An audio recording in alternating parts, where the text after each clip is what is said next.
Il existe dans le commerce une multitude de barres énergétiques pour le sport. Tu fais beaucoup de sorties longues sur lesquelles tu sens que tu as besoin de te nourrir et manger toujours des barres que tu as achetées, eh bien mis bout à bout, ça peut vite représenter un certain coût. Je vais donc te présenter une recette de barres maison que j'aime beaucoup. Les ingrédients pour leur fabrication ne coûtent vraiment rien et elles font vraiment l'affaire. Je les ai déjà essayées aussi bien sur une course rapide que sur un ultra et leur digestion ne m'a jamais posé de problème. Alors ces barres, ce sont du pinole. Cette recette n'est pas de moi, je l'ai découverte à la lecture du livre Born to Run de Christopher McDougall. Alors dans ce livre, l'auteur part à la rencontre du peuple des Tarahumara, ou plus proprement appelé Raramuri en aztèque, qui signifie pied qui court. Ce peuple indigène vit en totale harmonie avec la nature dans la Sierra Madre occidentale au Mexique et possède une incroyable capacité à la course à pied longue distance. C'est un véritable mode de vie pour eux. Comme tu t'en doutes, les Tarahumara ne s'achètent pas des barres déjà toutes faites, ils se les cuisinent eux-mêmes. Il y a plusieurs variantes de recettes, mais ce sont surtout les quantités qui vont différer, ce qui va entraîner un goût plus ou moins différent. Ça sera donc à adapter selon les goûts et les envies de chacun.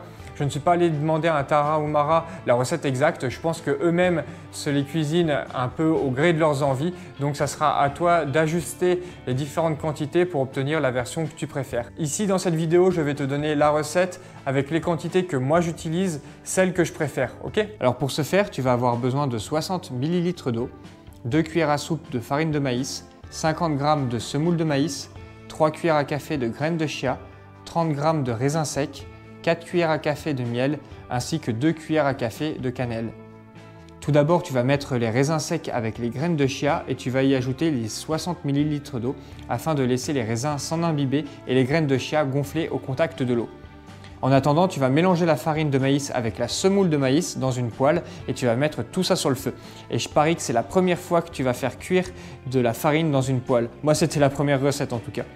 Tu vas voir, ça va sentir bon le popcorn. Tu laisses chauffer à petit feu en remuant constamment jusqu'à ce que le mélange prenne une couleur légèrement brune. On en profite également pour préchauffer le four à 180 degrés. Une fois prêt, on mélange tous les ingrédients et on malaxe le tout pour en faire une boule. On l'aplatit et on fait prendre à la pâte la forme d'un carré. On la dépose sur une feuille de papier sulfurisé sur la grille du four et on l'enfourne à mi-hauteur durant 15 minutes.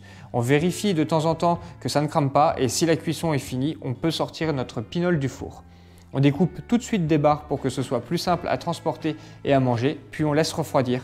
Voilà, c'est prêt et j'en profite pour vous dire que l'on peut les garder au moins 1 ou 2 semaines dans le frigo, ça ne bouge pas. Et bien voilà, j'espère que cette petite vidéo t'a plu. Alors comme je te le disais, tu pourras adapter la recette en fonction de ce que tu préfères. Par exemple, au lieu d'utiliser des raisins, eh bien, tu peux mettre des cranberries. C'est toi qui vois, c'est toi qui choisis. Donc je te fais des bisous et je te dis à la prochaine dans une autre vidéo. Ciao!